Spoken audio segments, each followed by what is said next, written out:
The Lake Isle of Innisfree. This is the poem which we read today. The poem The Lake Isle of Innisfree is composed by a very famous poet William Butler Yeats. So let us know about the poet William Butler Yeats, W.B. Yeats. W.B. Yeats was born on 13 June 1865 in Sandymount, Ireland. He was an Irish poet and one of the foremost figures of 20th century literature. He was a very famous poet and he also won Nobel Prize in Literature in the year 1923. Now come on the poem, The Lake Isle of Innisfree. Let us start it. This well known poem explores the poet's longing for the peace and tranquility of Innisfree. यह जो poem है यह poet की इच्छा को प्रकट करती है। किसकी इच्छा को? पीस एंड ट्रैंक्विलिटी, शांति की इच्छा को, कि वह शांति से अपना जीवन जीना चाहता है। वह एक ऐसी जगह चाहता है जहाँ बिल्कुल ट्रैंक्विलिटी हो, जहाँ बिल्कुल शांति हो, ऐसा स्थान जो बिल्कुल निर्जन हो, जहाँ चहल पहल बहुत कम हो, जहाँ प्रकृति का उसे वातावरण मिले, जहाँ वह nature surrounding of the nature में रह सके। ऐसे स्थान की जो इच्छा है वह कवि व्यक्त करता है, पोएट लॉन्ग्स करता है। A place where he spent a lot of time as a boy. एक ऐसा स्थान, एक ऐसी जगह जहाँ की उसने अपना बचपन बिताया था, उस स्थान पर वह कभी वापस जाना चाहता है। और वह जगह कौन सी है? The place is Innisfree. वहाँ पे एक लेक है and the lake is very famous. और यह प्लेस इन्निसफ्री है कहाँ पे? This place Innisfree is situated in Sligo county in Ireland. Sligo county Ireland में यह प्लेस इन्निसफ्री सिचुएटेड है। It is a type of a small island. यह lake isle of Innisfree एक लेक के बीच में बना हुआ एक छोटा सा टापू है, जिसमें कि बचपन में कभी कई बार वहाँ की विज़िट किया करता था। और जब इस समय when he was so much tired with his urban life, so he want again remember his childhood days and spent his time in the lake isle of Innisfree. अब जबकि वह अपने नगरीय जीवन से, अपने शहरी जीवन से काफ़ी ज़्यादा थक चुका है, इस भागदौड़ भरे जीवन से काफ़ी ज़्यादा थक चुका है, तो वह अपने तनाव को दूर करने के लिए वापस प्रकृति के बीच में जाना चाहता है। वापस उसे अपने बचपन के उन दिनों की याद आती है जब वह इन्निसफ्री में जाकर के अपने दिनों को व्यतीत करता था। So now come on the poem. The poem is a lyric. यह पोएम एक लिरिक है। लिरिक मीन्स एक गीत है जिसे हम गा सकते हैं, जिसे गुनगुना सकते हैं। When you read this poem, you can easily find out that this is a lyric. In which way you can find out? With the rhyme scheme of the poem, you can easily find out that this is a lyric. अब आप rhyme scheme पे गौर करिए। मैं first line read करता हूँ इस poem की। I will arise and go now and go to Innisfree. Now focus on the last word of the line, Innisfree. Now come on the second line and the focus on the last word of the second line, mad. Now come on the third line and focus on the last word of the third line, honey bee. Now again come on the last line of the first quatrain. The last word of this line is glade. Now only read the last word of each line, Innisfree, mad, honeybee, glad. Innisfree, honeybee, mad, glad. Innisfree, honeybee, mad, glad. It means the rhyme scheme, the rhyming of Innisfree and honeybee is the same, and the rhyming of mad and glad is the same. So we will give A letter to Innisfree, then again we will give the same A letter to honeybee. In the same way, if we will give B letter, if we will award B letter to mad, then we will award it the same B letter to glade. So the rhyme scheme of this poem is A B A B A B A B. This is the rhyme scheme of the whole poem. Again, slow A, sings B, glow A, wings B. So the rhyme scheme of the whole poem is A B A B A B A B. The whole poem is divided in 3 quatrains. Quatrains means the stanza of 4 lines are called quatran. एक stanza जिसमें 4 लाइनें हो, ऐसे stanza को हम क्वेट्रान कहते हैं. In English the stanza of 4 lines is called quatran. So this poem contains 3 quatrains, and the rhyme scheme of each quatran is A B A B. Now come on the poem. We will start the poem. I will arise and go now and go to Innisfree. I will arise means what is the meaning of arise? Arise means उठूंगा, मैं अभी उठूंगा. I will get up at the same time and go now, और अभी ही चला जाऊंगा. And go to Innisfree. Where he will go? He will go to Innisfree. वह सीधा Innisfree चला जाएगा. Why he want to go to Innisfree? Because he was so much tired with his urban life. The poet was so much tired with his urban life, so he is desired to go to Innisfree. So he has a desire to go to Innisfree. Poet जो है अपने नगरीय जीवन से इतना ज़्यादा थक चुका है, इतना ज़्यादा ऊब चुका है, इतना ज़्यादा परेशान हो चुका है कि वह अब Innisfree जाने की इच्छा प्रकट करता है, जहाँ वह बचपन में जाकर के अपने जीवन के दिनों को व्यतीत करता था, जहाँ उसे काफ़ी ज़्यादा शांति मिलती थी. उसी शांत भरे वातावरण में, प्रकृति के बीच में कवि फिर से जाना चाहता है. And what he do in the Innisfree?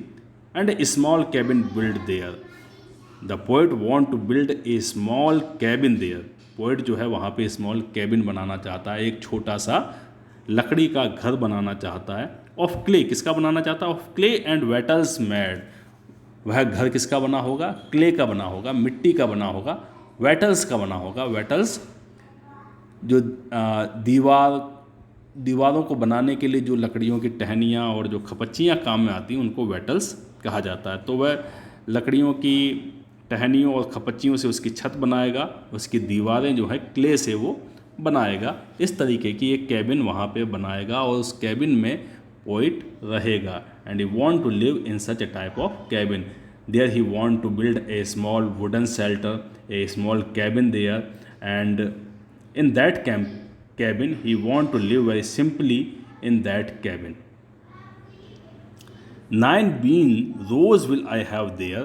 मैं वहाँ पर 9 बीन्स की रो लगाऊंगा, यानी 9 bean means this is a type of a vegetable जिसको हम सेम कहते हैं. सेम की फलियों की 9 कतारें वहाँ पे लगाएगा. ए हाई फॉर द हनी बीज and also I made a high.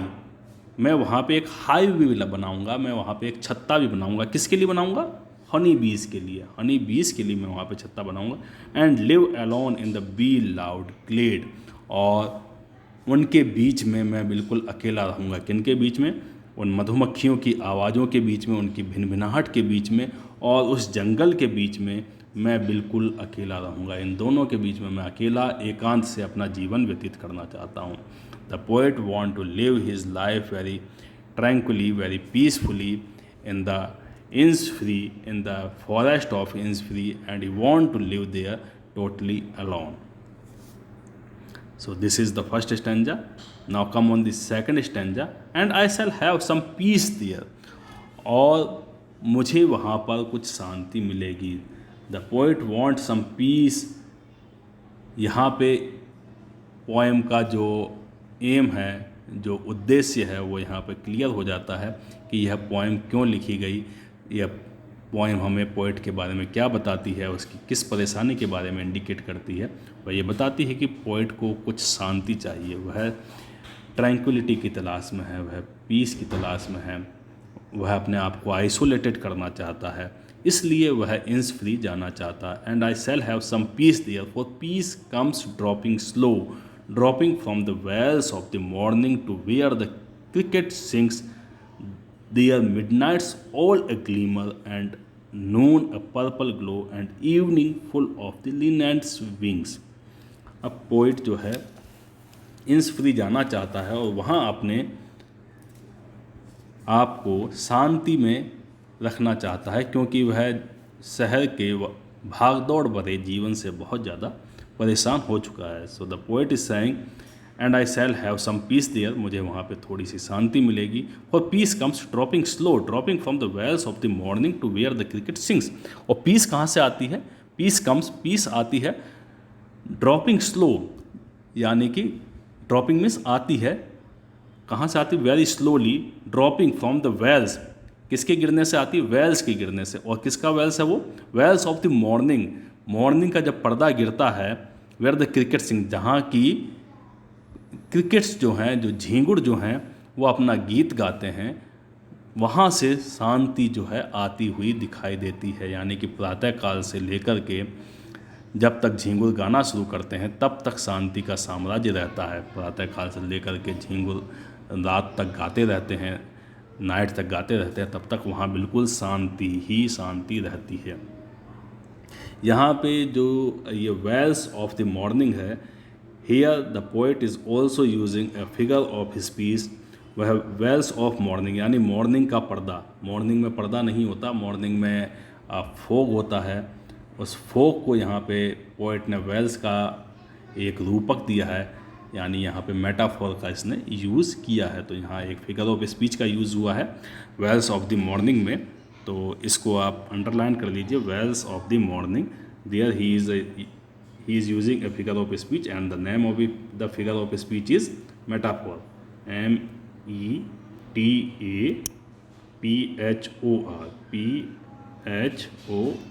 this is the name of the figure of speech, metaphor। Metaphor का मतलब होता है रूपक अलंकार, यानी कि आप किसी को हूबहू उसके जैसा बना देते हैं। जैसे फोक को उसने क्या बना दिया? पर्दा बना दिया।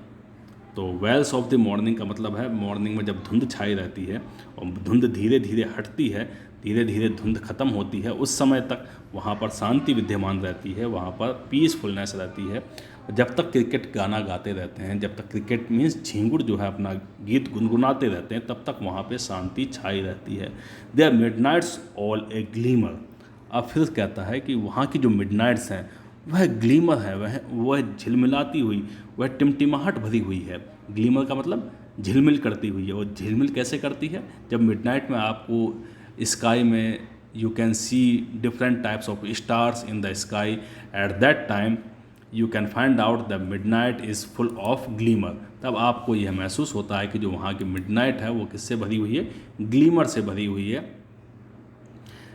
झिलमिलाहट से भरी हुई है। And Noon A purple glow, और वहाँ की नून कैसी है? वहाँ की नून जो है वह पर्पल कलर की है, पर्पल ग्लो में आती है, यानी कि पर्पल कलर की चमक के साथ में, ग्लो मीन्स चमक के साथ में वह आती हुई दिखाई देती है।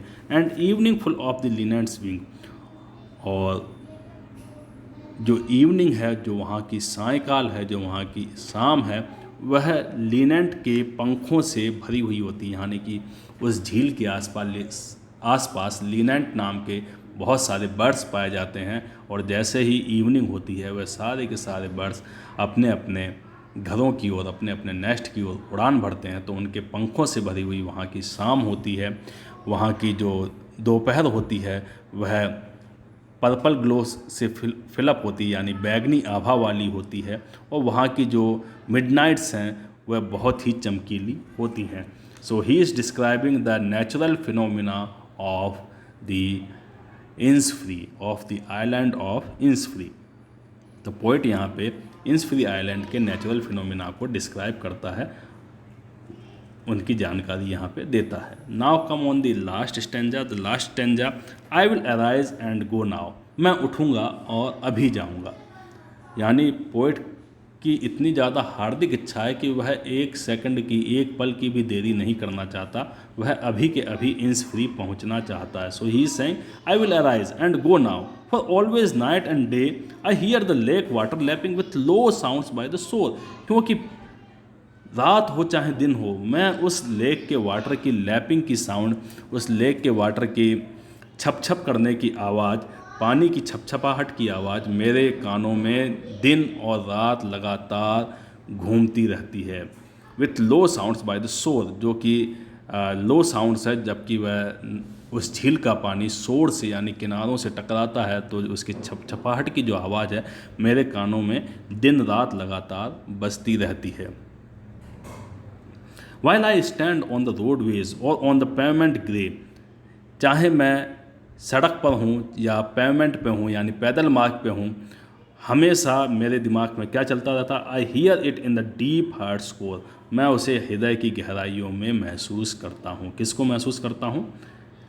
The remembrance of lake isle Innisfree, the atmosphere of lake isle Innisfree, वह lake of the isle Innisfree के एटमोसफियर से, वहाँ के फिनोमिना से, वहाँ की नेचुरल सराउंडिंग से इतना ज़्यादा प्रभावित हुआ था बचपन में कि वह उस चीज़ को भूल नहीं पाया था। अब जबकि पोइट की एज काफ़ी हो चुकी है, वह अपने शहरी जीवन से बहुत ज़्यादा परेशान है, तो उसे अपने बचपन के वही दिन याद आ जाते हैं जब वह अपने खाली समय में लेक आइसल ऑफ इंसफ्री में जाया करता था और अपना समय वहाँ व्यतीत किया करता था। वहाँ की शांति, वहाँ का प्राकृतिक वातावरण पोइट को फिर से वहाँ आने के लिए अट्रैक्ट करता है और पोइट फिर से उस स्थान पर जाना चाहता है। So this is the poem is written by William Butler Yeats.